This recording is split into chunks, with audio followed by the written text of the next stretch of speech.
Jumpa lagi, kali ini saya akan versus ya antara dua klakson di sini. Satunya compact dan satunya strong tone. Kalau dilihat dari segi foto, memang dua-duanya kelihatannya sama.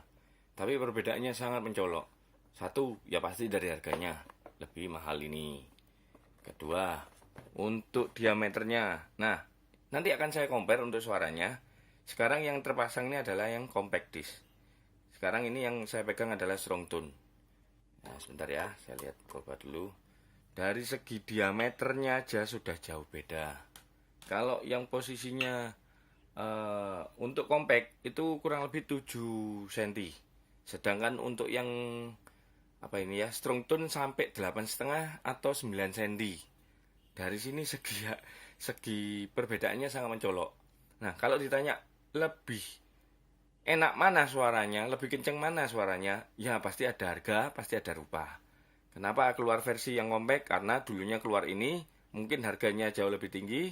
Orang akhirnya merasa kok berat banget ya beli barang ini. Jadi makanya dikeluarkan tipe compact yang jauh lebih kecil. Kita lihat aja untuk suaranya, saya akan coba satu-satu. Di sini yang akan saya coba dulu ada yang tipe compact. Ya, semoga hasil rekamannya juga baik.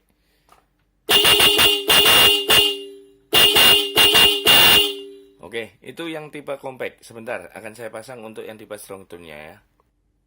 Nah, yang ini sudah terpasang ya. Untuk tipe yang saya pegang ini yang compact, yang kecil. Nih buktinya. Kalau dari segi suara, lebih lebih cengkling namanya ya. Kencling yang ini. Sedangkan ini jauh lebih soft gitu loh. Tapi kerasnya sama. Bisa kita coba tes.